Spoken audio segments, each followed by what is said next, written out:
It said everything happens for a reason, but maybe everything happens for a Reese's. Take noise-canceling headphones. Do they block hearing to heighten taste? That sound seems to show everything happens for a Reese's. This podcast is brought to you by Colgate Total. We take oral health as seriously as you take sports. That's why Colgate Total Active Prevention uses advanced technology to help prevent oral health problems like cavities and gingivitis before they start. It's clinically proven to provide 24-hour antibacterial protection with twice daily brushing after 4 weeks of use. So get a winning routine and prevent oral health problems before they start. Shop Colgate Total Active Prevention at a retailer near you. With the Venture X business card from Capital One, you earn unlimited double miles on every purchase. Plus, big purchasing power means you can spend more and earn more. The Capital One Venture X business card. What's in your wallet? Terms apply. See CapitalOne.com for details.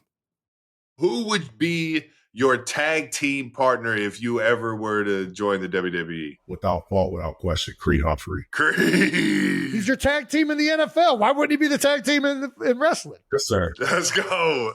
What would your tag team name be? Ebony and Ivory. Put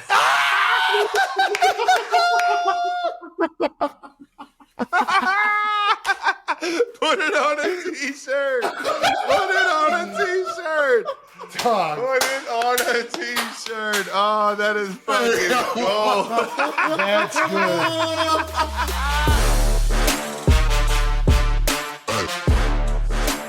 Welcome back to New Heights. Hey, how about that? A Wondery show produced by Wave Sports and Entertainment and brought to you by Hellmann's. Nice. Haha, Hellmann's. You love Hellmann's. Hell yeah, man. We are your hosts. I'm Travis Kelce. This is my big brother, Jason Kelce, out of Cleveland Heights, Ohio. Shout out to the Heights and all the Tigers around the world. Subscribe to YouTube, Wondery Plus, wherever you get your podcasts, and follow the show on all social media at New Heights Show with one S for all fun clips throughout the week. Jason, tell the people what we got coming up today, though. We got another great episode for you guys lined up today. Starting off with Travis being called out by Big Mayo. Oh my gosh. You've been called out, Trev. That's right. It's official. We've also got some no dumb questions to answer. Plus, from the Kansas City Chiefs, Trey Smith is with us. Yeah. Let's start with some of the new news. All right, now. New news is brought to you by mayonnaise. That is Hellmann's mayonnaise. That's right, baby. Who doesn't love mayonnaise? Travis doesn't love mayonnaise. That thick old egg batter. And now they're her sponsor. What? Travis, you're not going to believe this. Will Levis has called you out on Instagram. No. Why did he call That's me right. out? What did I do? Well, Will is a known Mayo advocate and your Mayo hate. He is going to challenge you to eat your words. Why? Literally. I don't challenge not accepted. I don't even know the challenge, but if it has anything to do with Mayo, I'm out. Okay, well, this is why Will is challenging you to try Hellmann's Eat Your Words challenge. They're out here challenging Mayo haters to give their flavored Mayo a shot. I've never said a single bad thing about Mayo. Travis, are you kidding me? This is like nails on a chalkboard to me, dude. I love it. I love Mayo. Listen. It's so good. All right. But you're acting like this is regular mayo. This is totally different. This is spicy mayo, right? There's flavor to it. It's got an amazing smoky kick to it. It's not, this isn't regular mayonnaise. You like spicy aioli. Think of it like that. It's just spicy aioli. All right. Maybe I'll think about it. Only because it's spicy mayo and it takes away from the eggy thickness of this so-called Hellmann's mayo. You hear that, Will? You hear that, Will? That sounds like a small win for the 92%ers on a future episode. That's right.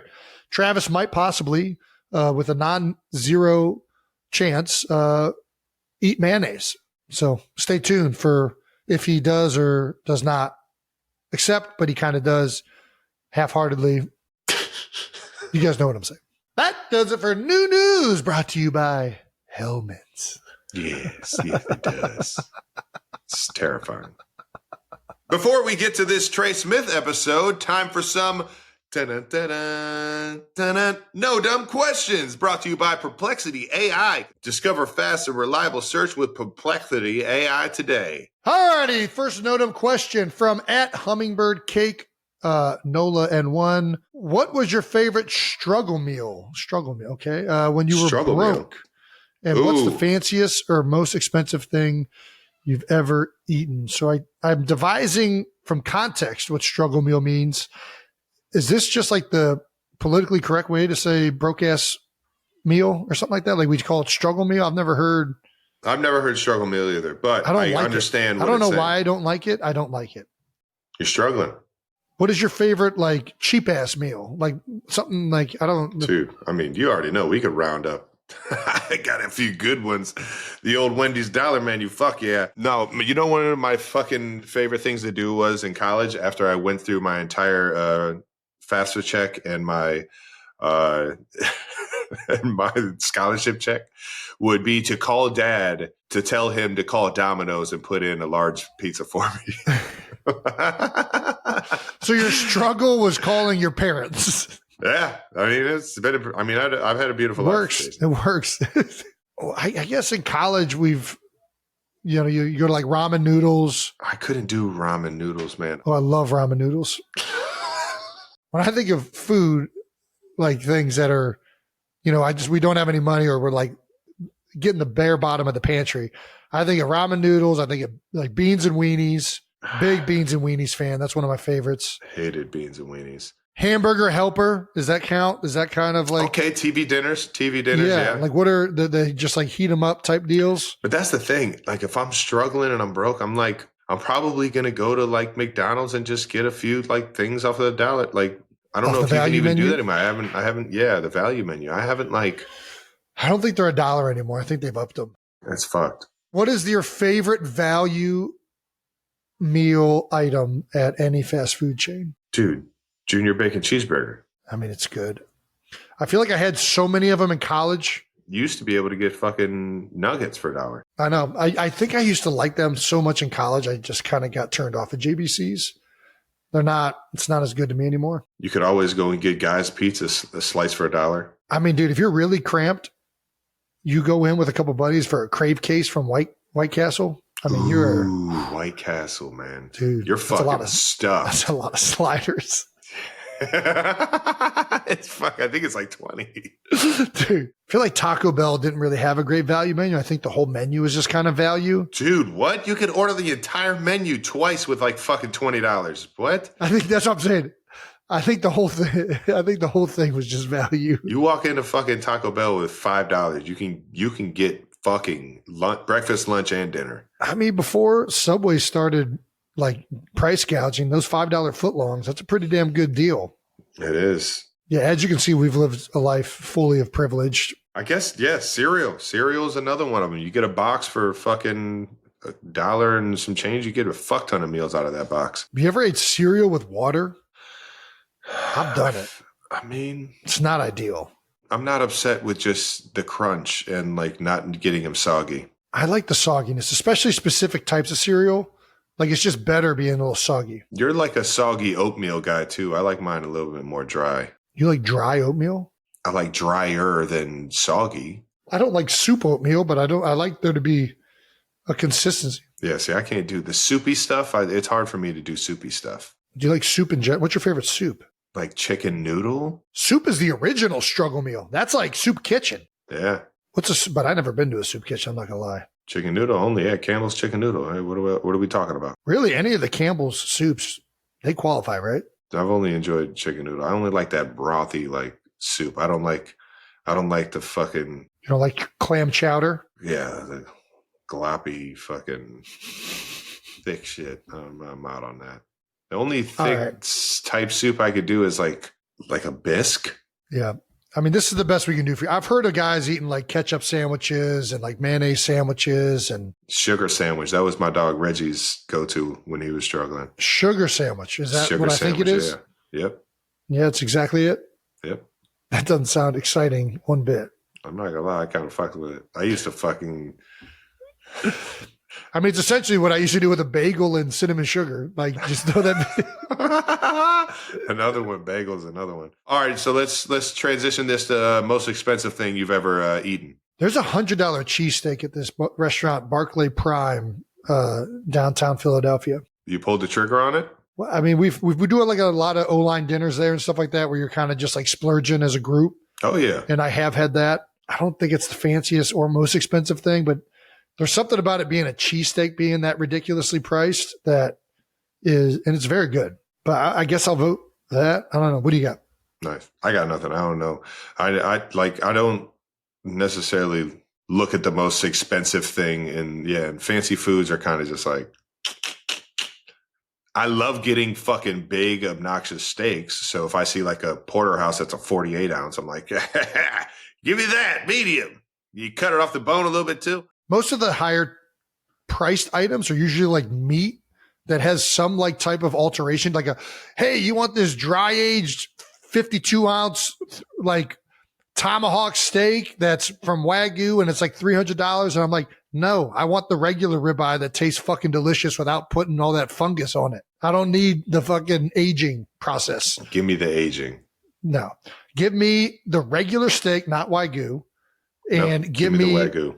Give me the regular. I like a steak that tastes like a steak. I don't like a steak that tastes like it's been marinated in butter and then melts all over the place. It hasn't been marinated in butter. All right, whatever. The fancy stuff 9 times out of 10 tastes worse. Just being honest with you. Unless the one caveat to this, fancy pasta. You go to a nice Italian restaurant that's like upscale, those pastas that come out, making that fucking the pasta flavor. in the back. My guy Vetri, I don't know how the fuck he puts so much flavor into each one of these little pillows of gnocchi, but it is fucking crazy. It's so good. I love it. So if I'm going fancy, Sinacci. I feel like fancy Italian is like worth it. But fancy steakhouse, I've never been in on the fancy steakhouse. I'm just going to be honest. Dude, other than 1587 Prime, can't wait for that fancy ass steakhouse. You already know, baby. Opening up soon. We're going to fucking get that thing up and running. And once it's up and running, it's going to be a machine serving Kansas City and all the Chiefs Kingdom. And whoever else wants to come and enjoy a meal that me and Pat are giving to the city. All righty. That's it for No Dumb Questions, brought to you by Perplexity. Now, let's get to our convo with the one, the only, Trey Smith. The Enforcer. Our guest today is 6th-round draft pick from the University of Tennessee. He is a 2-time first-team All-SEC selection, 2024 Pro Bowl, 2-time Super Bowl champion, winner of the 2024 Kelsey Jam wing eating contest. Yes, sir. Very nice. And the starting right guard for the Kansas City Chiefs. That's right. It's the Enforcer, Mr. Trey Smith, baby. Woo! Yes, sir. Appreciate y'all having me on, man. Trey, how you doing? How's the offseason been treating you? No, it's solid, man. It's been a good off season. Was able to get back down to Tennessee, spend some time with the family, see a lot of friends, travel a bit, and did all my training really in Texas, man. Just trying to get right. That's awesome. That's awesome. Let's get it, man. Where did the nickname Enforcer? I know Travis calls you the Enforcer. I'm pretty sure I've heard Baldinger call you the Enforcer. Is there do you know who originated that, or is that just turn on the film, about Jason. Just watching this? Turn on the trust film. me, I've been preaching this for a while. Yeah, man, I got to give credits to Trav. Honestly, he was the first person I saw that really used it in this podcast, bro. But Baldy does an amazing job breaking down film all the time, and he would just always talk about my style of play. So I think he just sort of stuck from there. Yeah, absolutely. I've been saying this for years. Travis knows this. I've told you easily. I mean, if not my favorite, one of my favorite offensive linemen to watch in the league. The way you play it, the way you finish, it is just a joy to watch. You play the game the right way. So couldn't be more excited to have you on this podcast and talk about that journey and everything. So thanks for coming on, brother. Yeah, man. Appreciate y'all having me on, man. Hell yeah, baby. You already know. And the thing is, as the enforcer, when you get a guy that is the enforcer on a team, I'm telling you, when he first got here, you could see the mentality of the offense start to get a little meaner, start to get a little bit more on the attack. And it's just, it's contagious, man. And Trey, I don't know what it was like at Tennessee because I wasn't there, but something tells me that you were really the motor of that team as well, man. Because every time I feel like you go into a new building, man, all of a sudden that culture changes a little bit to get a little bit more serious and a little bit more about the business, man. And that's a hats off to your professionalism and just who you are and how you play this game, dog. Appreciate it, dog, man. I just try to, anytime I step on that field, it's attack mode. Top of this, Travis, it's attack mode, bro. Like, you see anything moves, you hit it, you kill it, bro. Yeah. Let's go. So, man, got that early in high school, but yeah, man, it's I really appreciate the words from both of y'all, man. Just understand how much I respect both of y'all, and I really appreciate it, bro. Hell yeah, I feel like it's not even just an enforcer and how hard you hit people and how aggressive and how you finish. There's also like a swagger and like a boisterous, like what does Andy say? What does Andy call bravado? Is Andy Reid ever called it bravado? Yeah. Oh yeah. There's that part of it where I remember, I don't know if it was the Chiefs cut these clips up, and hopefully Brandon can find it. There's a cut up of you going at it with Jeffrey Simmons, and it is just one of my all-time favorite cut ups of any offensive lineman because Simmons, he's a bad man. That dude is angry. He plays angry, and you matched every bit of it, and you could tell it was starting to affect him. Like, it was a joy to watch.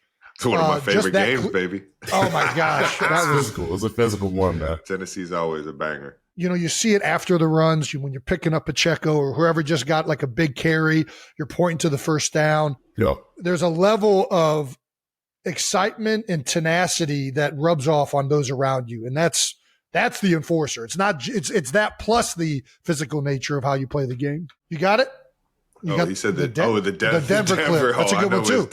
That's a good one too. Here we go. Dang, the SWAT. Come here. Come here. Come on. There is, I gotta say this, and I think there's another clip. First of all, great job of laying the blitzer, getting flat to put yourself in a good position on the player in open space. If you go downfield right away, you're going to be way out in front, and this guy's going to cut you. You go flat, and then leaving your feet. This is like you can't even do this on defense anymore. You leave your feet as a defender. That's a personal foul. You can still do it as a guard. Yeah. Oh man, that's one of my favorite plays, bro. Oh yeah. Coach Hank did a great job that week prepping us, and Creed and I identified it. We saw it before it came up. We're just like, hey, it's coming up. Let's get it. As soon as he blitzed it, I'm like, oh, it's game over. And I saw Justin Simmons sort of plant his feet. I'm just thinking like, coming from top down. Why are you sitting still? Yeah. You know what I mean? Yeah. He's like trying to Olay you go underneath. But he stood still like he was going to take it on. So I was like, all right, thank you. But man, I was fired, bro. Bro, I can only imagine as a defender. It's like once you get into striking range, you're just like, oh shit, I can't go anywhere. And there's this point as an offensive lineman where you know where the ball's hitting and you know where the defender is. And you know the defender has no choice but to come back to where you're at.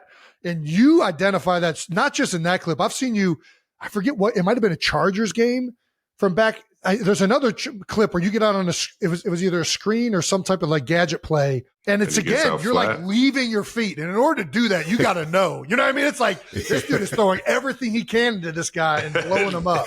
And For what? 320? For 350? What are you weighing in right now? 320. 320. 320 for 300 plus to be leaving their feet like that and putting all force. Man, that is an athletic son of a gun, man. No doubt. I don't know how much athleticism you can teach in your football camp, but you can teach that mentality, baby. Absolutely. You're hosting your second annual Trey Smith football camp later this month. How excited are you for it?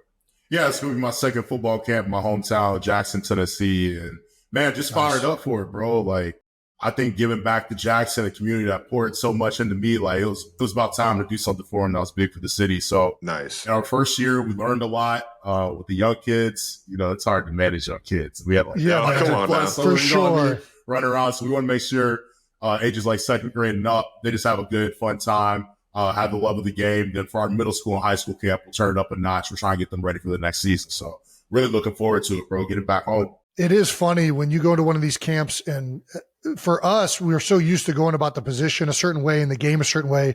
And you try like teaching that to like a young kid who's like 6 years old, and they're like, I just want to run over these bags and put your face through his face. You're like, no, get in your stance like this and use your hands like this. And you're like, okay, this is all pointless. Yeah, just run over these bags and then tackle this dummy. Yeah. The last camp I did, I thought it was a brilliant idea to try and have a water balloon fight at the end of the camp. Sounds great. Until you realize that it's not like two teams fighting against each other. We just like had a bunch of coolers filled with water balloons. It's just a battle royale. And everyone picked up the water balloon and then looked directly towards me and just started. Nice. So I had That's over like great, 100 to 200 kids just chasing me around. That's Bro, great. And eventually I just gave in and just got smoked by everyone. That's some good off-season conditioning. Yeah, it was. Instead of running striders, just give a bunch of kids water balloons and try and avoid them. Yeah. My buddy last year, he set me up. He had all the kids come and tackle me. So I had like 200 third graders wrapping my legs up. I'm just trying to fall so I don't crush little Timmy's leg. Don't kill anybody. Yeah, right? Just don't fall on one of these kids because at 320, wink, wink, that's a lot coming down. So this isn't just offensive linemen. This is all across, like just football in general. You have multiple coaches there helping out with it. And it's all ages. Yeah, it'll be all ages across the board, pretty much from second grade all the way up to senior high school. And we'll have coaches varying from a lot of former volunteer guys, some guys I went to high school with, even NFL players as well, and coaches that I've just sort of found along my way in my journey too. So have a large support and crew and coaching staff is coming out to help us out. So it'll be awesome, man. Hell yeah. That's right. Heck yeah, man. Did you attend any football camps growing up? Oh, dude, I went to a ton of them, man. That was a big part of me becoming a good player. I feel like I would always go, I hate to say it, but I would always go to University of Alabama's football camp with Nick Saban. Big Bama fan growing up. So my dad and I, we would drive down to Tuscaloosa and do the camp every year. And eventually my high school coach is like, hey, you guys realize there's more schools than just Alabama, right? So we started going to Ole Miss, Tennessee, Arkansas, across the country, bro. So that was huge for my development, man. Heck yeah, man. Was it always Bama versus Tennessee? Was it all in terms of going to college, or how the recruiting process? How'd you end up back at Tennessee if Bama was always a dream? Yeah, so I did not like Tennessee. You were the number one recruit coming out of high school, right? Yeah, I was about to say, ESPN, 5-star, all that. So, I got my first offer from Ole Miss, I think when I was 14 from Hugh Freeze, and that just sort of like domino effect. I got offers from across the country. But for me, I always grew up a Bama fan because my kindergarten teacher at the time, her son was an equipment manager for them. So I went to the locker room, game day, first time I've been to an SEC football game or a college football game. State-of-the-art facilities. You're just like, I was like, whoa, my favorite color is red. I love elephants. I'm like, damn, it's a nice man in heaven. You know what I mean? Yeah. So then, I'm sitting there like, bro, Bama was becoming one of the top schools. They say it was won all these championships and stuff. Then obviously I started getting recruited and I started looking around a little bit. And ultimately, bro, it ended up being between Alabama, Clemson, Ohio State, and Tennessee. And then the night of my decision, it was really Ohio State and Tennessee. And then I flipped to Tennessee in the middle of the night. So I was like, you know what? Tennessee makes more sense long-term. It's my home. I want to live there one day. And I think it was the best decision I ever made in my life, going to Tennessee. I'll tell you what, man, going back to Tennessee after we got smoked when I was in college playing Tennessee. Tyler Bray and Cordell Patterson got after us a little bit. See Flash Pete? But going back when Butch Jones was there and just being around, because Eric Berry had a football camp up there and I was up there trying to help him out and at least, show my face, but obviously got some family around the Knoxville area. It was so wild to see that town. The entire city is orange. Yes, sir. Everything in sight is orange. And it kind of gives a little bit of Ohio State, but Ohio State's surrounded by Columbus and an actual big city. No, Knoxville is everything is Vols. Yeah. All over the place. And I was like, man, I appreciated it from a completely different perspective going back once I was already through college and everything. That had to be a fucking hell of a goddamn time when you were there. Bro, unbelievable. I wish we were better at football. We had some seasons that weren't so great, but bro, I'm talking about the love you feel on campus from day one is unbelievable. There's such things as fandom. There's a lifestyle. People in Knoxville, Tennessee, it's a volunteer lifestyle, man. They really bleed orange. I can go back on campus. I tell my family, we go back to football games usually on the bye week, right? Yeah. And I started getting swarmed by people. And it got so bad that they gave me a golf cart to ride around on game day. But the love, the last time I played at Stafford, Tennessee, we're going on over half a decade ago. And people still know my name. I might go in a restaurant. People talk to you. It just shows how great Ball Nation is. And if you're a great player, man. You treat the city right, man, they'll show love continuously, bro. So, like I said, man, there's a difference between fandom and a lifestyle, man. They live that life down there in Tennessee. Hell yeah, baby. Hell yeah. Hell yeah. What did you carry a sledgehammer around campus for? What was the signature behind that? What was that deal? Yo, that's crazy. So it was my freshman year. Yeah, we played Georgia Tech season opener in Atlanta. I guess the Mercedes-Benz Dome. It was like the second football game I ever played there. And I had a block. It was like a trap play. So basically one of our center plays, Tribe. And I walloped the end and then gave him extra on top of it. So Coach Jones, I guess he had the sledgehammer like hit. Could be a tackle hit, whatever it is, of like the week. And I got it my first game in Tennessee. And I don't know why. Maybe I'm watching a movie or something. But here I am carrying this sledgehammer like on my back, walking to class. As a freshman, bro, like first week of class, I just got a hammer in the classroom. So it was crazy. That was one of the cooler things Butch Jones did with the sledgehammer, paying homage to the blockers. That's amazing. That's a great way to represent it. Look at that. There it is, bro. There it is. Check him out. That's great. That's iconic. Going to class. You see all that, you college athletes? Going to class. But he's there for work. He's got his lunch pail and his sledgehammer with him. He's ready to go. All right. Going into your 5th season with the Chiefs. All right. We got 2025 Chiefs coming up. Yes, sir. Come on. Anything different going into this season for you guys up front or for a team as a team? I would say up front, just have a couple of new pieces coming in and, some guys are definitely excited to work with. And, I think our mission, and try to agree with this, man, like it's going to stay the same, man. We want another Lombardi, we want another trophy, man. We know we came up a little bit short last year, but man, we're just motivated. You know what I'm saying? That feeling we have, at least I know it's been driving me. Like, I want to get back there. I want to win it again. Man. Yeah. We'll be absolutely fine, but a couple new faces to bring into the fold for offensive line. But Coach Heck and Coach Matei, they do a great job making sure we're well coached up and prepared. So, like I said, I'm just looking forward to it, man. Like, hey, set the ball down. Let's play. Let's go. Let's play, man. Let's go. You're firing me up now, man. Come on, Trev. Let's get it. I do got to say this, though. You mentioned a few new faces, man. Our guy, Big Tooney, man. Joe isn't, he's not in the building anymore, but you got to show some love, man. Got to. He was there when you came in. Yep. Right? Like he was in KC when you came in. I couldn't remember when exactly Joe came his first in and year? everything, but yeah, it was first year because it was when Orlando came in 2 at the same time. So it was like all 4 of us. Yeah, that's crazy.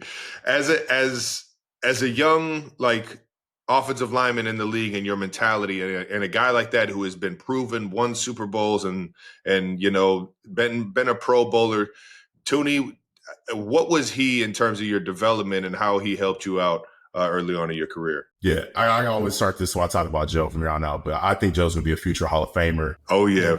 And just for me, man, as a young cat, stepping into the league, wide-eyed, freaked out, like in terms of reassurance in your abilities, helping you out, picking Joe's brain for different things. Like Joe and I play the game way differently. Like Joe is super technical. He's surgical. Like he's not the biggest guy, but he knows how to manipulate people's body. Like he's nice with, bro. Like on a different level. I didn't even know it was possible. But like that's just Joe Tunes. And for me, man, just having to lean on him, especially when I was younger.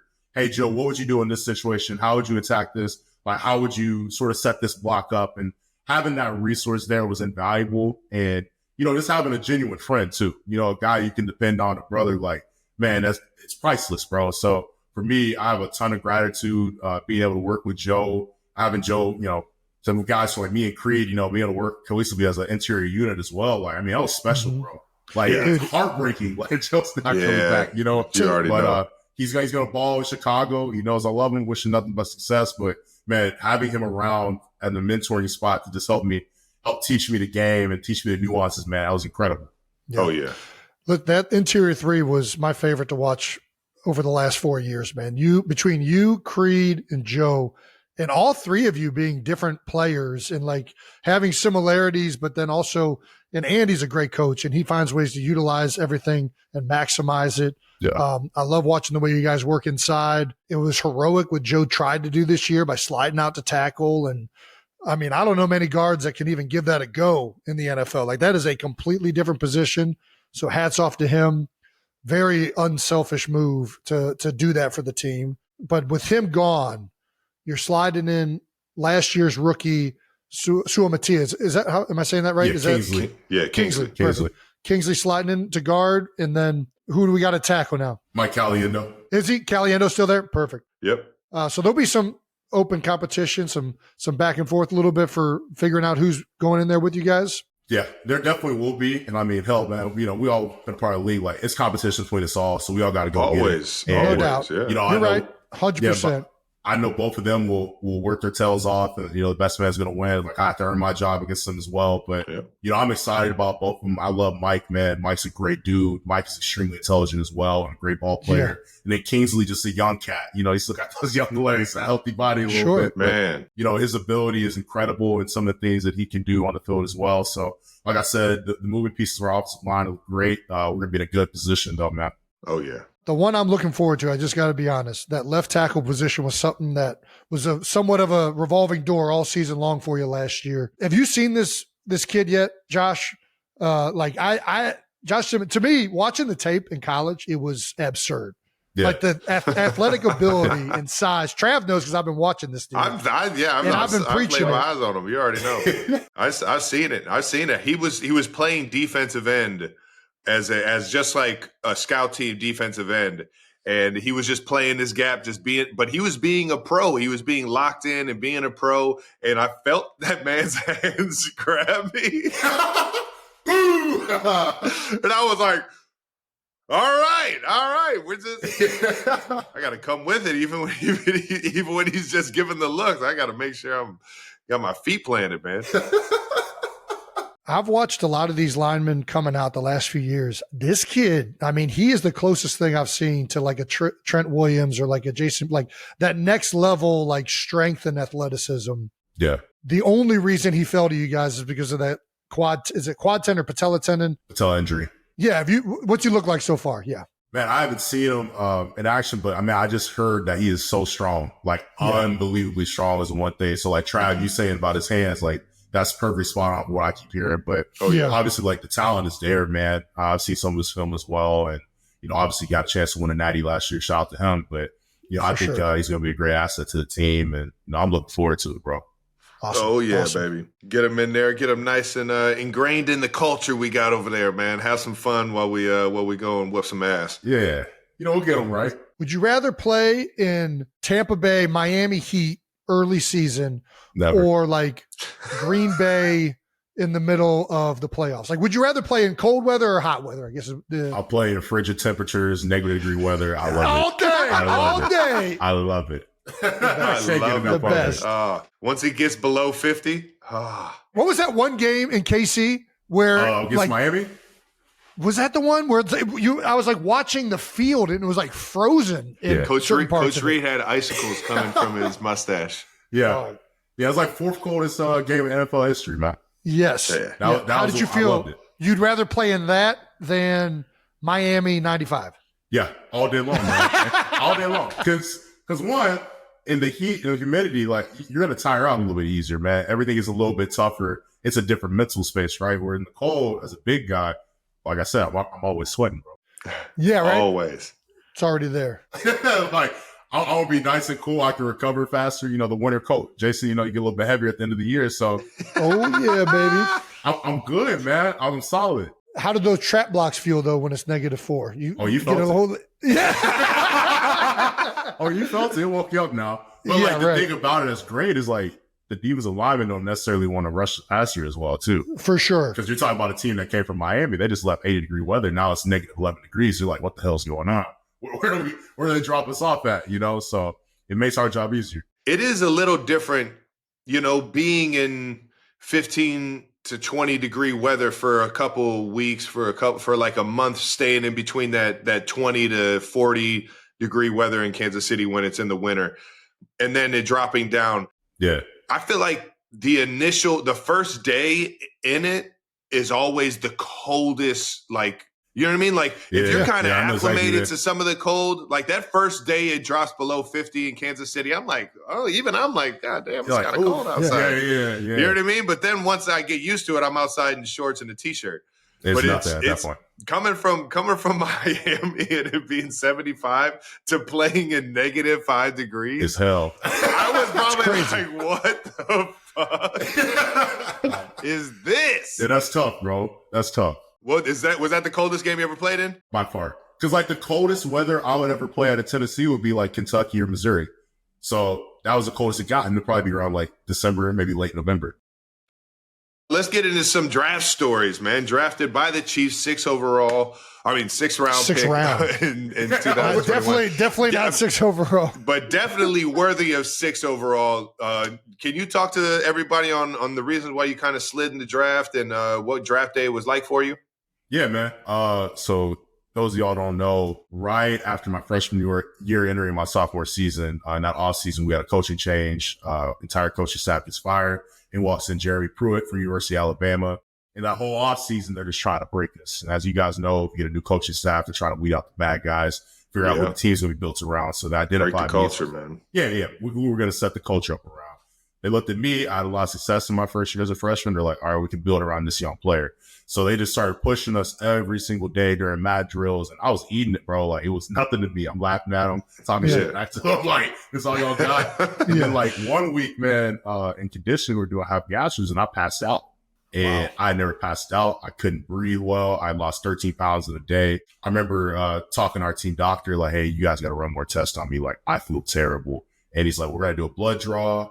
Just go ahead and go to class. I remember leaving my dorm room, having to walk like 400 yards to the library to write a paper, and having to stop like 7 times just to catch my breath. And as soon as I got out, the doctor's calling me frantic, like, hey, Trey, where you at? Where you at? And I'm like, I just got finished my paper, doc. Is everything okay? He's like, don't worry about it. We're sending someone over with a car that can scoop you up. They rushed me to the hospital and figure out that I have blood clots in both sides of my lungs. So that was sort of one of those moments where it's like, man, can I still play football? Like, what does this mean? And pretty much working with the doctors, like, for 5 months, you're ready to go on blood thinners. And the thing is, blood thinners is if you take a shot to the head or if you get cut, you run the risk of internal bleeding or just bleeding out in general. So it's extremely dangerous for a contact sport, which was tough. What they ended up doing is blood thinners for about 5 to 6 months. Was able to play in my sophomore year, got about the halfway point of my season, had the same sort of things going, can't breathe well, coughing, mucus, etc. And they rushed me to the hospital again just to be safe. And they're like, hey, you have blood clots again. And at that point, my career was completely over in my mind. Like, the doctors had told me, if you have blood clots 2 times, you'll never play football again. It's not safe. Like, we won't allow it. And, you know, through the grace of God, I had some people in my corner, University of Tennessee, that just flew me across the country. And we went to the Cleveland Clinic where met with some doctors that looked at my scans, looked at all of our tests. It was just like, you don't have blood clots again, man. It looks like you have residual scar tissue in your lungs from the first case. So that was like a breakthrough, right? Yeah. So that's how close it was. Like, I almost didn't take that trip. So I was pretty much done. I was like, I'll get the coaching, player engagement. But when I got that news, it sort of opened everything up to where I ended up going to a blood clotting specialist in North Carolina, where he created a health plan that had never been done in the sport of football before, where I took blood thinner every single day of the week, except for Friday morning. And I would just wake up and play on Saturdays. So that means no practice, no contact, no training camp. I would literally just be vibing out, doing cardio, watching film, studying as much as I can, but just go playing on Saturdays. So it was it was a crazy experience. But, you know, my junior year, I was able to play the entire season, decided to stay at Tennessee because I made a promise to my deceased mom, Trey Smith, that I would get my degree and I'd play in the NFL one day. So I kept my promise to mom, stayed my senior season and finished it out. And then the draft is here. I'm like, hell yeah. Like, man. Let's get paid. You know, man, what a roller coaster that had to be, bro. Yo, that is wild. So is there like a condition that causes your blood to clot in certain ways, or is this just like a unfortunate, like unlucky one-off thing? Yeah, so you got either provoked or unprovoked blood clots. Mine was unprovoked. They tried looking at all parts of my body to figure out like where it's originating. You know, a lot of times you have a surgery, you get hit a certain way, et cetera. Like, pop up. And nothing happened to me that would have caused it. And genetic testing didn't show up anything definitively as well. Wow. Man. Yeah, man. Because I remember hearing about this when you were coming out. Like, even in the Eagles building, I remember guys talking about, like, he's got this thing with, like, I thought it was your heart. I didn't know it was blood clots. I knew there was something going on. But I remember that was something that all the teams were thinking about. How, if you didn't have that, where do you think you would have been drafted? 6 overall. Hey! I would think, like, I'd like to think first round, but you know, second round, the third, probably worst case scenario. Somewhere around that is wild. And now no issues. Like you haven't had anything in the NFL. Nothing at all, brother. You know, gosh, that is amazing. Nothing at all, man. Yeah, that is outstanding. Back to draft day though. So still you went back, had your junior year at Tennessee. Where were you on draft day, and who was it that gave you the call? Yeah, man. So I was in Jackson, and I talked to my agents, and they're pretty much saying, you know, we don't think you'll be a first round with the medical history, but you're gonna go second round, and like third round is like worst case scenario, but you'll get drafted. So day one, pretty good amount of families there. I'm like, hey, appreciate y'all. I'm playing the game tonight. Like I'm not getting drafted, so I'm playing Rocket League, the car. Dude, that game is playing Rocket League with the boys. I don't want to sidestep it, but this is what I love about Rocket League. It's only like 4 buttons. I can't do all these games with all these buttons now. Just give me like 2 buttons to screw around and try and score a goal. All right, go ahead. Sorry. Yeah, man. No, you good. So I'm on Rocket League with the homies, man. We're chilling, just doing our thing, and pretty much first round goal was all right, cool. Day 2, I'm sitting in the bedroom like, all right, this is the day I'm about to get drafted. And, you know, I was like, I'll pay attention to it. And this year was COVID year. So they had like a little, if you're considered like a top guy, they sent you a whole camera equipment and like thing for your house. So I had mine set up in my living room. I'm sitting on the couch with my family and pick after pick after pick after pick after pick. Second round goes, third round, I'm just like, okay, I'm going to go back to Rocket League. I'm going to play the game. I'm just going to take my mind off of it. Yeah. And, you know, that third round came and it went. And I remember just being like, damn, like, you know, what happened, you know, and being a little upset and talking to my dad, and he just sort of reassures me and calms me down a little bit. So day 3 goes, I wake up a little bit late, you know, no phone call or anything. I get a call from a former head coach that I knew from recruiting. And he's pretty much saying, hey, I can't believe you're here, man. I remember you in high school. You were number 1, blah, blah. He's like, hey, we're going to take you in this next draft pick. It's like in the 5th round. So I'm thinking, okay, I'm going to watch this one. I'm about to get picked. And he picks somebody else, and he calls me right back. But the minute after, it's just like, hey, sorry, I had to do this, political, blah, blah. Look, what we're going to do is we're going to fly you in as an undrafted free agent. We'll get you signed. We'll get all this stuff taken care of you and Pops. Like, don't worry about it.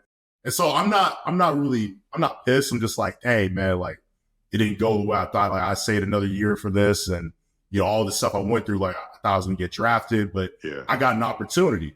I just wanted an opportunity, man. You just give me a shot, man. Give me a foot in the door, basically. So it was funny enough, like 5 minutes later, I literally was on the game again. So Rocket League is like the theme of the story. Yeah, I'm back on Rocket League. We should really be thanking all the coaches because you got to play more Rocket League. Like, if you've been drafted in the first round, you'd miss out on 2 days playing Rocket League. Right.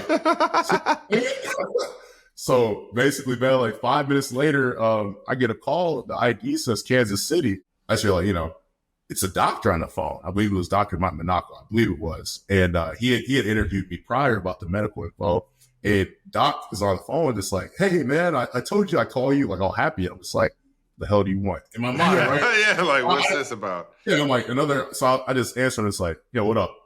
And he's just like, oh, well, we're going to make you the newest member of the Kansas City Chiefs. And I was just like, what's this dude talking about? And so then when Mr. Hunt answered the phone, it's like, hey, Trey, this is Clark Hunt. How are you doing? And I'm like, oh, this is real. I was like, oh, let me sign up. You guys pump fake me with the team, Doc? Right. Well, yes, sir.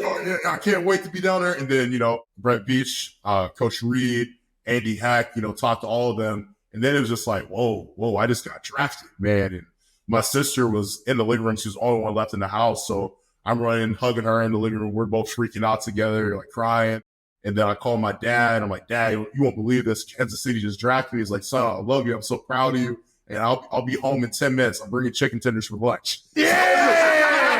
That's a hell of a celebration. Yeah, man. So my draft story wasn't perfection, but I love it, man. Like, I have so much gratitude the way it went down, man, to help mold me to who I am today. Yeah. Shout out to Ashley for being in the room still there with. I was about to say, a lot of people don't know this. Ashley welcomed me to broadcasting in the NFL. I met your sis out there. She was awesome at the broadcast boot camp. Yeah, I mean, just eat some chicken tenders and go back to playing Rocket League, right? You just got drafted in the NFL. Exactly. I remember because we had that was. I mean, you look back on it, that was a great draft for us. I mean, obviously we got Big Creed, who you learn to, you know, create the beast with in the interior with and everything. But that was a hell of a draft. And I remember everyone kept mentioning hey man, we got to steal. We got to steal. They got the guy. I don't know how he dropped the 6. I don't know how he dropped, but we got him. And everyone's saying the docs are giving him the thumbs up. Everybody's saying, and bro, when you walked in the building and I saw how big of a human being you are, bro, I was like, what? Good job, Doc. No way. Little did I know how much you would grow as a player your first year and just be the enforcer that you are. But man, I when I heard everybody talking about we gotta steal, and Veach was over here like, I think we got a guy. I think we got. He was just over there being bred, and having a blast talking about. Yeah, exactly. Everybody. Our plan worked. Our plan worked. We found a way to get you in the building, man. That shit was fun. Yeah, no, I was fired up, man. What was your first impression of Big Andy Reid, man? Oh, dude, it was. So I played it was a Madden 06 where like he's in the front and it's like that one red foot that I was talking about. Yeah. As a kid, that was the very first Madden game I ever had. What? First football game ever. That's crazy. Huge, like end of the game, Super Bowl situation, whatever it is, and like Coach Reid's on the sideline, like stop, like reading his call sheet, like. So that was my first taste of Andy Reid in my life. And so getting to the Chiefs, and I remember. It's COVID once again, so everything was sort of different setup. We were in the indoor facility, and he was on, I guess, Zoom or Microsoft Teams, whatever we use, and he's just breaking down a play, and it was like, damn, like that's Andy Reid, bro. That's really Andy. And like talking to him, Coach Reid has like a way of making you comfortable, like messing with you, bro. And it was dope, dude. Like I was sitting there in disbelief, really, like, man, I'm here because like part of it is I watched you guys win a Super Bowl in Miami. I was with Dustin Colquitt and his buddies in Miami. Oh, yeah. Wow. Yeah. Through you were in program. Miami. Yeah, through the University of Tennessee, they sent me down there. So I worked the event, was like ushering people around. Colquitt and his buddies like found me. They're like, come with us. So I watched the game. Yeah, so I watched the game. So like for me, it was surreal where it's like, 2019, I'm watching y'all win it. And then in 2021, here I am walking through the doors. And I remember being at that game saying, man, how cool would it be to go play for them one day? Oh, yeah. And that's like the funny thing how God worked. Like, here I am 2 years awesome, later. Man. You know? Absolutely. That is awesome, man. What were your first impressions of Trav like? Oh, shit. Everybody remembers the first time they meet Trav. That's a hard one to forget usually. Just crazy energy, bro. I was like, oh, he's off. I love this guy. You know what I mean? Like, walking down the hall, like just saying stuff. But like, bro, it was like the one thing that I love. It was like early. It might have been against the Browns, bro. Like it might have been my first game. You scored a touchdown. I like tackled you and like slapping your helmet in the end zone because you're just psycho, bro. Oh, I remember that. Going fucking nuts. You know what I mean? Like I love it. So anytime Trav's getting the guys going, I'm just saying, like, yeah, I'm feeling it, bro. Let's get this thing rolling. So, yeah. For me, my dog Trav, I think the one thing that I can speak about, especially as like a 6-year-old draft pick, young guy, was just how kind you were, bro. And you don't have to be that way. And how you really care for people. And you're not afraid to give out your heart, right? So I think that's the part that stood out to me where it's like, man, you look at your career and trajectory you're on and who you are as a human being, but like, you still make the time for people. You still care for people. And to me, that speaks volumes to the person. And that to me, that was really the biggest thing. Like, man, you never mistreated me or just sort of wrote me off or anything. It was always just like I've known you for years, man. I appreciate it, dog. It means the most coming from me, brother. Yes, sir. Yeah, the best is yet to come, though, baby. Let's go. You know what? Let's fire me up, man. All right, let's talk Patty Mahomes. Let's go into that. Yeah, bro. Yeah, let's talk some Patty Mahomes, man. What is it like blocking for old Patrick Mahomes II? Man, it was a tough transition out of college, boy. Like, I wasn't used to someone extending the plays like that, making somehow nothing. Like, for me, I struggled so much with just sustaining the block, man. Coach Heck used to get on me every day about not letting the egg timer in your head go off. Like, he's one of the best extended players to ever do it. Like, you're going to have to just drive. So, for me, man, it was difficult at the beginning. But then, like, I think the best part about it is just watching his greatness. And it's not like the big moments per se. It's like little stuff he does in practice, like how the hell he throw that ball. How did he throw it? In the preseason, remember, what play was it where he did it around the back behind to you? Yeah. Oh, yeah. Like, that's the greatness where it's like, who the hell is going to be able to do this other than him? He made me look so good on that play. knowing damn well that I was the one that fucked up the play to where he had to do something spectacular to make it look good. And yeah, no, you already know. Yeah, that's man. one of a kind in that regard, man. It's do you just in your mind, do you have this like, I don't know. I feel like I have like a time, like a timing mechanism of like the first play, like, all right, the ball should be out by now. It's almost like, all right, there could be two forms of this play.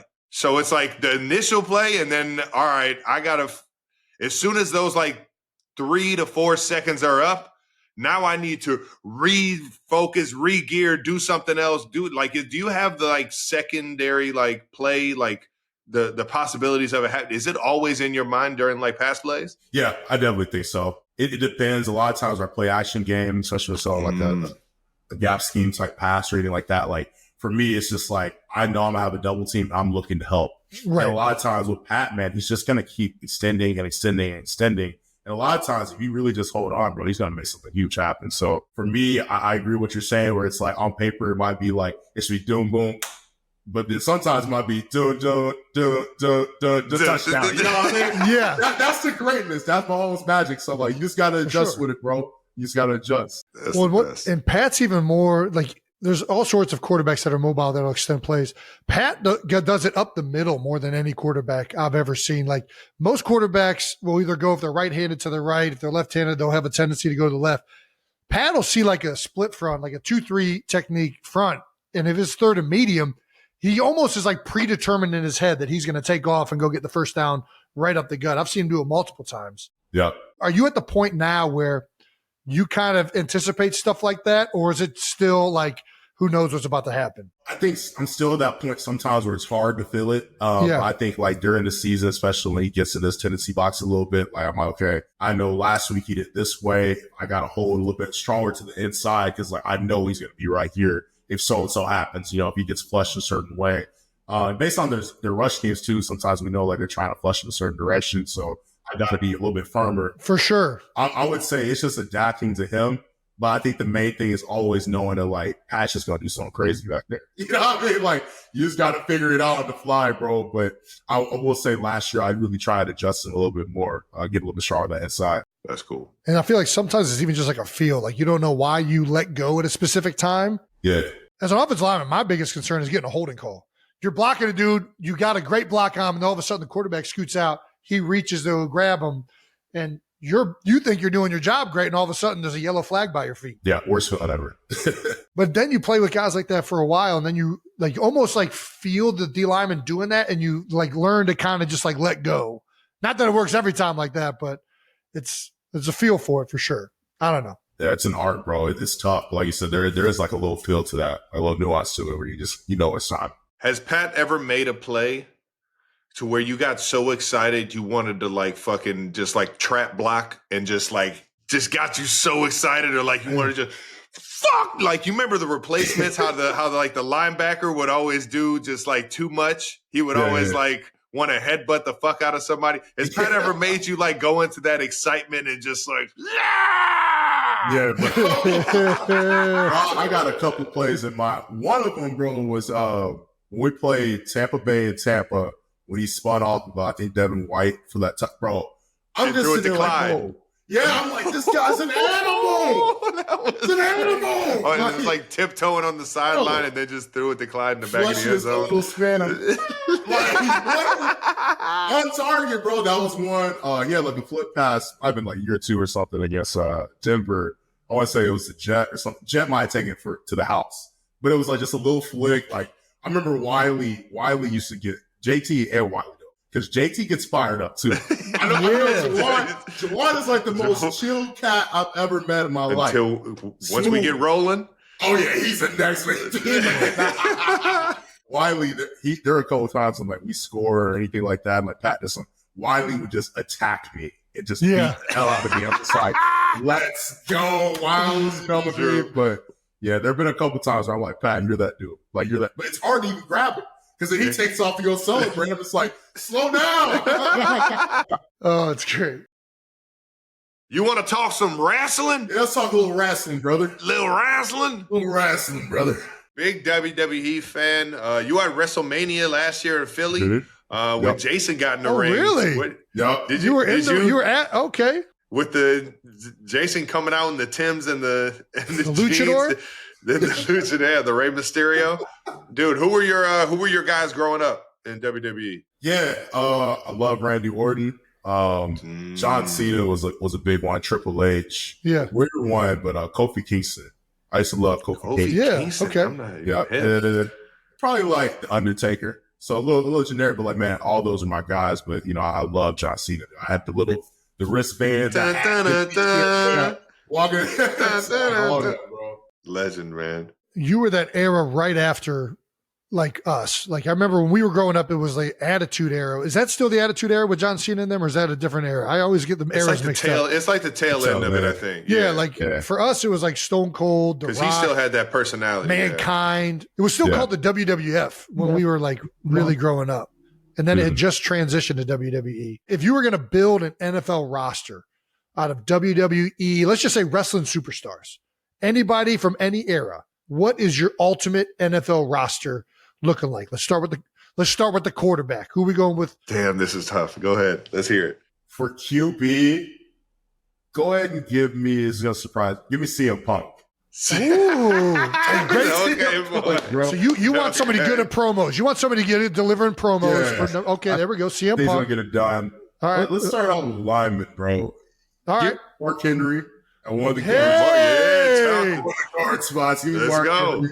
Yeah. Give me the Big Show, either tackle. Give me the Great Khali at either tackle. Okay, Great now. Khali. Yeah, we're gonna run a little bit of power and a little gap scheme. All right. There we go. What about Andre the Giant? Where's he fitting in? Oh, so we're Is he all getting- the way back then, too. Oh, my bad. All time. Give me the Andre the Giant and one of the tackles. So,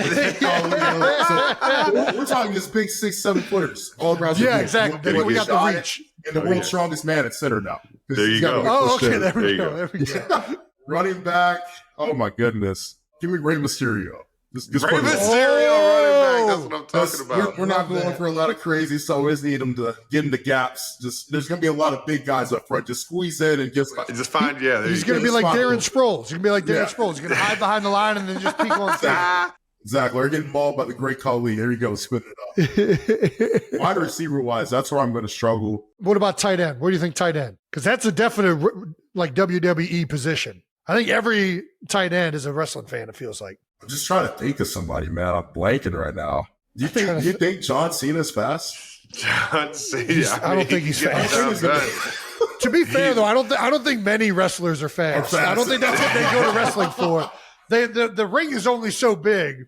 Yeah. I think John Cena will figure it out at tight end. I think that's a good one. Put Cena more of a blocking side end. If that's your lineman size, it would be proportionate for John to be a tight end.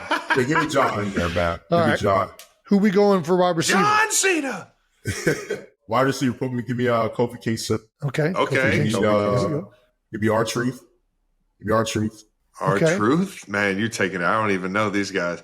I was thinking like a Jeff Hardy or like one of the Hardy brothers flying off the top ropes with the hair. Like a Triple H or this team is running the fuck out of the ball. Triple H is the wide receiver. Yeah, I was just saying, we're going to run this block. We're going to run that block, dog. What about The Rock? Who's The Rock? The Rock could play tight end or receiver. Or... Yeah, I mean, you put The Rock at tight end. I mean, honestly, bro, just be crazy. Put more Swallow wide receiver. Put him at select. There we go. Yeah, we'll figure it out. There we go. All right. What about there? That's fucking. I think that's a pretty good roster. I would be interested. That's what the XFL should have just done. They shouldn't have tried to get football players. They should have just done this. Send these guys out there and see how they go. That's right. Who would be your tag team partner if you ever were to join the WWE? Ooh. Without a doubt, without fault, without question, Creed Humphrey. I knew that was coming. He's your tag team in the NFL. Why wouldn't he be the tag team in wrestling? You guys got to take him down. What would your tag team name be? You guys got a team name? Ebony and Ivory.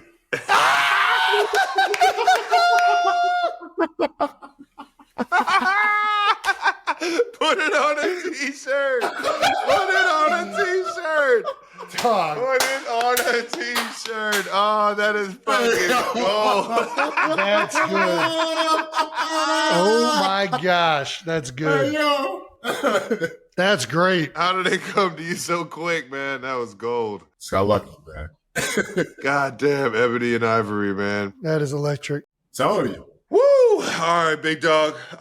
Let's get to this last segment, man. I don't even know how to transition. There's no topping that. That's going to be the best thing. Oh man, Ebony and Ivory forever, man. This is our last segment. We always close out the interviews with "We gotta ask," but you don't have to answer. You can tell us to fuck off on any of these questions, or you can just give us a quick answer, man. Let's start it off with, what is your ideal KC barbecue plate? Ooh, okay.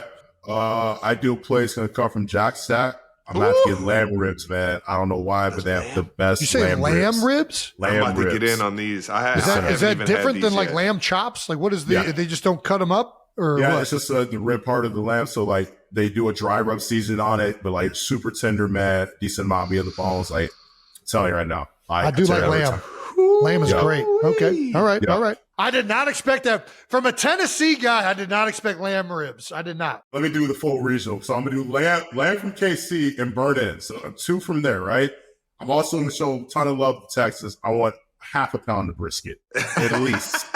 At least. At least. I want a beef rib, a little piece of beef rib, all right? Beef rib is the best. That's my favorite. Oh, Yes. I love beef rib. And then finally closing it out for Memphis, that's where I'm going to do my pork. So pork ribs, pulled pork, Yeah. even like a barbecue chicken. Like that's my steez down there. So everything. Spread the love. I can't pick one. What about sides? Where we going sides? I got to have mac and cheese, baked beans. Give me slaw. Slaw. Slaw. Dessert? You're a slaw guy. I think I know where you're going with dessert. For sure. I think the proper dessert's always gonna be like a peach cobbler or banana pudding. I thought you were going banana pudding. pudding. That's where I go all day. Yeah. I got to ask you this because we talked about this last week. When you think of barbecue, do you think of the Midwest or do you think of down south? I think down south. Bam! Bam! But to be fair, Tennessee is the Midwest, to be fair. No, it's not. No, Tennessee is the Midwest. Take it back. No, I'm messing with you. No, it's just down south, brother. It's still down south. To the original 13 colonies, I'll give you that.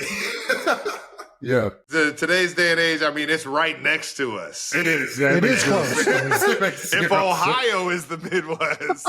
It really makes no sense that Ohio is in the Midwest, right? Like it's on the eastern side of the country. It's never made sense to me. Either way. And then Tennessee's in the middle of the absolutely country. It's not down south. It's like smack dab in the middle.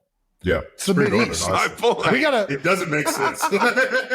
Talking more about food, you won the Kelsey Jam wing eating contest by a landslide. It wasn't even fucking close. Easy. So time out. What is this? Because I've dabbled in a wing eating contest. What was this? How many wings? What was the time? I think it was like a minute. I don't even remember. It wasn't that long. minute? It wasn't long. The dude you guys put me up against was a scrub, man. Yeah, he didn't have. God, I don't know how. I think he won a contest to get into it. I don't even think he just won like a raffle. Like he got pulled out of the. I don't even know if he like ate wings like that. But it was still funny as hell. What was the competition? What was the? Do you remember? It's a wing eating contest. Yeah. So who can I eat know the it most was in a like wing a eating minute? competition. Travis, Trey, what was the deal? It was a Wingstop deal. They had probably like 20 wings in a container and just as many as you could eat and then like fill it up in the sink. So I think the time limit was a minute though. It wasn't very long. How many did you get down in a minute? Well, I could have gotten more, but based on his tempo, I was just like, You He were was just looking chilling? over like, oh yeah. You were in cruise this control. guy. All right. This is getting crazy. So I probably put. I think I put down try like 7, 5 or something. Easy. It was easy. It was yeah. Okay. So have you ever heard of Wing Bowl, Trey? Did. So Wing Bowl was a Philadelphia contest they used to have, and the local radio station put it on because the Eagles were never in the Super Bowl. So the Wing Bowl was always the same time as the Super Bowl. Yeah. They did it at Wells Fargo. It was shenanigans galore. It was at 7 a.m. People would Trey, be drinking the night before on a before Friday. They would tailgate all Dude, fucking it was legendary. night. There was all sorts of, you wouldn't be able to do it again because there was like all sorts of strip clubs and other things involved in it. But there were like local, It was like insane. there were local superstars that developed into these large and life characters. Anyways, I competed one year in it, and the way the contest worked, it was 14 minutes, one round of 14 minutes. Then there was elimination, a second round of 14 minutes in elimination, and then a speed round of 2 minutes. So 30 minutes overall. You have to eat wings. Whoa. What? I ate 65 wings in the first 14 minutes. I'm thinking I'm killing it. 65. I'm thinking He got fucking smoked. I was out in the first round, not even close.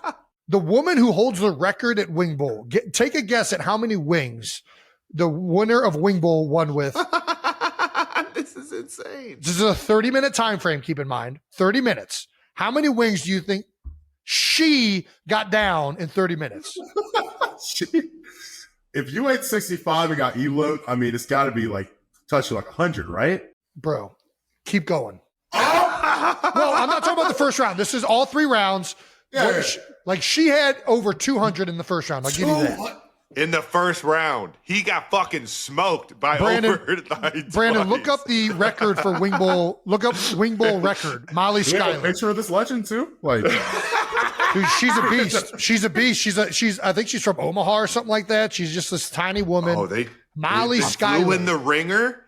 They Well, flew no, in a ringer from qualified. Omaha. She qualified. She ate like 10 pounds of was a steak legit deal, to yeah. qualify to get into the deal. No, this is like a big prize. It was a big event. Brandon, what was can you look this up, Brandon? They deleted all information from the Wing Bowl because of what they were doing inside that stadium. She ate 455 in the first 28 minutes.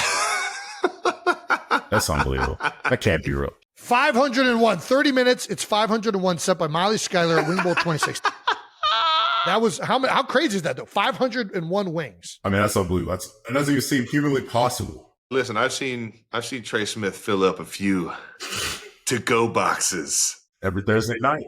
Dude, Thursday nights. This is what the in Pro Bowl's Kansas missing. City. The Pro Bowl shouldn't be playing flag. It should have an offensive lineman wing eating competition. I want to see which offensive lineman in the NFL can eat the most wings. I'm with it. Yeah. I'd buy that ticket. Yeah, I'd fucking buy that ticket. Kingsley and I have a challenge because Kingsley said he's eating 80 in one sitting. So What? Kingsley's doing what? yeah, That's Kingsley a says good he's guard. I eating like him back. sliding into guard then.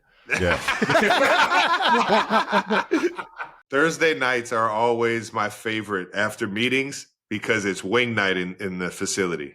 You can go in there and everybody, listen, the Kansas City chefs, Let's give it to him. Chiefs Let's give it to listen, him, yes. they put together a spread of like 5 to 6 different flavors and they just keep bringing them out. They just keep bringing out. And when I tell you, everybody's just in there cracking jokes, having a good old fucking time, just smashing them.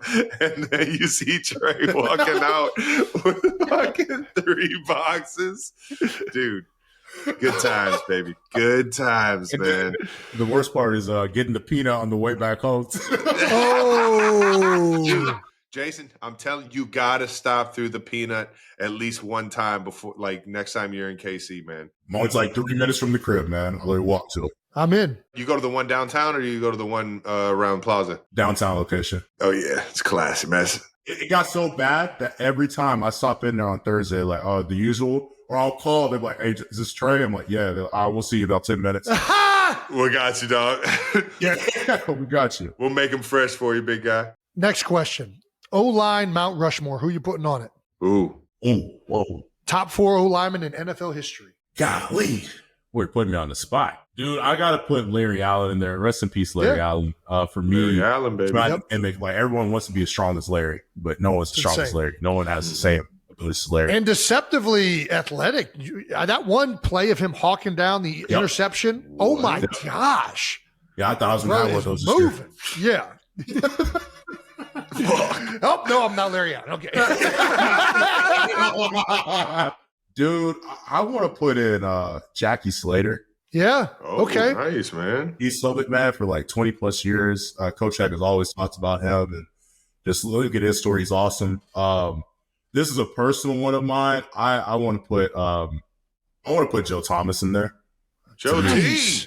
So yeah, you say personal. Why is that a personal one for you? Like, what is just like that was a dude I used to watch a ton in high school. And Hell then yeah, man. I didn't have a guy like Charles Bentley at the time tell me, hey, you're not Charles. you're not Joe Thomas. So why the fuck are you watching Joe Thomas?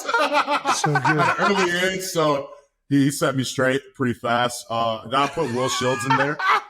That's a great. Hey, that's a damn good Mount Rushmore right there. That is damn good. Legend right there, baby. Yep. Yeah, Joe, dude, I love that you put Joe in there. I mean, one of the most underrated, if that's possible. Like, the guy didn't miss a snap for like 10 years. Can you think about, I mean, how outrageous that is on top of just being, not miss a snap. He was out there balling. Yeah. The entire time. Didn't miss a snap when they were like 0-15 the 1 year. And he's like, yeah, I'm still going to go out here and do my job because that's what I get paid to do. Great, man. That's what makes him so damn He's a legend, man. Hall of Fame beef. He's got a farm. Dude, think about how crazy it is. He didn't miss a snap, and not one of those snaps was a playoff snap. Could you imagine? I don't even know why I'm making that connection, but it's just outlandish to me. All right, whatever. I'm sure he loves hearing that. Yeah, I know. I'm an idiot. I should have said that. All right, whatever. Who's the toughest guy you've ever had to block one-on-one? Aaron Donald. Yeah. AD. What about somebody unheralded? Maybe somebody the media wouldn't expect. I would say Malik Collins, who was just recently with the 49ers. Dude, I played him when he was young in Dallas and got to watch him get a lot better over his tenure there. And I agree. There's something about you could tell he's smart and he's ahead of like what he wants to do. And I love that answer. Malik is a great player. Where's he at now? You said where? It was 49ers, but I don't know if he's there again this upcoming year. Yeah, he started in Dallas, I think. He was with the Texans the first time I played him. Then he went to Houston, and then the 49ers probably. Great answer. Love that answer. Is there a reason? I just think for his size, his ability to move the way he does, and like you said, you can tell that he's anticipating like what he's going to do for his moves. You know what I mean? He's sort of setting something up every time. And like generally guys that size are going to have the ability to move the way he does. And just like he's very proficient with his hands as well. So I always felt like he was a guy that he doesn't have the quote unquote like namesake and the accolades, but he's one of those dudes where if you go to sleep on him, man, you're gonna have a long ass day. Like he really embarrasses you fast. Yeah, man. I just respected him, man. I really respect him. That's awesome. Love that answer. Man, I gotta ask you, this just made me think of our guy, friend of the family, friend of the show. We gotta actually get him on the show soon, but Colin Saunders. How was it going up against Sir Bink on Monday night? Sir Bink, man. This past year, man. Yeah, it was cool playing. He probably wasn't talking, right? He didn't talk much, right? Colin was locked in. He was locked in. He was locked in. No, it was cool saying Binks, man. Colin was probably he's going to go down as one of my favorite teammates I've ever had. Of all time. Just great dude, man. But funny. Unbelievably funny, man. It's always going to be a good time around Bank, man. But that shit's funny as hell. Was it? I was going to say, I can see him being locked in whenever I came across him on the field. But you already know he is such a funny guy and such like I want to say a class clown, but he's here to have a good time while we get business done. You know what I mean? And he's got that championship work ethic and everything. But it's just I don't know why it's hard for me to see some guys take it that serious. And for whatever reason, I mean, I saw it, but it just had to feel different for you going up against him as a Saint instead of just in practice and stuff. Yeah, it definitely was a weird feeling those first couple plays, but I think the biggest thing is just like for me learning that like, man, if your buddy makes a play on you or makes you look bad, it's gonna be even worse. So like, you can never, you already know, line up too much. You know what I mean? Maybe a little middle play, hey, Binks, chill. Like, you know, you gotta be on your P's and Q's, man. Speaking of going up against guys in practice, what's it like to go up against Chris Jones? What was that first one-on-one like? Yeah, he gave me my welcome to the NFL moment. Like that. Yeah, it's funny like that. That was going to be our next question. You got to tell him about it. Oh, gosh. Yeah, man, going against Chris, like, obviously, you know, the caliber of player he is, you know, as a rookie coming into it. And I just remember, like, just being overwhelmed a little bit with, like, St. Joe's, the sheer volume of plays you got to learn. It's hot as hell. Like, they're riding you every day. And then here you are blocking this all-pro, like, best defensive tackle in NFL. Like, good luck, Rook, like, figuring all this out. You know, and, you know, for me, it was just getting whooped repetitively to where it's like, okay, I'm learning, okay, this works against him. Where I can't play him like this, but like, I feel like the silver lining to it all was I understand that as I go through the season, I'm not going to play Chris Jones. Every single week. Single week. Like, I might face like maybe one, but there's only one Chris Jones. You know what I mean? Exactly. So like, for me, it's like understanding how to block him, but then also the lessons, like I'm over here, you know, grinding. It's like a long drive drill. We're like play 13, he got subbed out, he's back in, and I throw a right hand, he slaps it down, beats me. He's like at Pat's hips. And he just comes back, it's like, hey, look here, Rook, you gotta get that hand to the outside. You know, you can't throw that. I'm just like, he gonna come over and sweet talk You can't man. throw that outside hand too shallow. and he just gonna laugh. I'm just like, what's going on, bro? Trey, I've been trying to tell you, you can't be doing that. That Mississippi accent, man. Yeah, I love him though, man. Like I really, I'm so happy I get to go against that type of player every time because I know once again it just prepares me, bro. I'm not gonna see that all the time, and you know, just like that, iron sharpens iron, right? I want to be able to go against the best. So like, whenever it reaches go time and the bullets start flying, I already see something like that. Like actually, you're not as good as him, so let me show what I got. Yeah, you ain't going to find too many people as good as him in the actual game. It's a good thing he's in practice. You like that? Yeah. We saw him before he really started to develop a name. The year we actually won the Super Bowl, I think it was one of his first games, like starting. Yep. Bro, we didn't really prepare for it. We just we're like, we're just playing like a 3 technique. And like halfway through the game, we're like, who in the fuck is this guy? This is so funny. Like, I was like, God dang, this guy. And then we watched the rest of the season. He's killing everybody. I was like, thank God it's not just us. This dude's just really good. 9-5, man. That's fun. Trey, I think we're good, dog. I appreciate you coming on, giving us your time, your stories, man. Yes, sir. Wish you the best. When you already know, going into mini camp, man, we're going to fucking turn this thing up, get right back after it, baby. Yes, I'll see you next week, man. But appreciate you taking the time and jumping on and telling us all these fun-ass stories, man. Yeah, Absolutely. man. Appreciate y'all having me on. Pleasure. I'll see you on Monday. You already know. God, back at it. Yes, sir. All right, that wraps up another episode of New Heights. Thank you to Trey Smith. Man, My dog. what a legend. Such a cool story, too, man. And he's only adding on to it, man. I don't know what hits harder, the way he plays football or his personality. God damn, Dog, he's you ain't lovable. lying. That's my guy right there. All righty, make sure you're subscribed on YouTube to the New Heights channel and follow New Heights on the Wondery app or wherever you get your podcasts. You can listen to new episodes of New Heights early and ad-free right now by joining Wondery Plus in the Wondery app or on Apple Podcasts. Once again, New Heights, a Wondery show produced by Wave Sports and Entertainment and brought to you by Hellman's. Get ready, Trav. Get ready. Follow the show on all social media at New Heights Show with 1S for fun clips throughout the week. Thanks to our production and crew, and thank you to those 92%ers for really laying into my hatred towards mayonnaise, because now you just put me into a predicament that I never wanted to be in. Love you guys.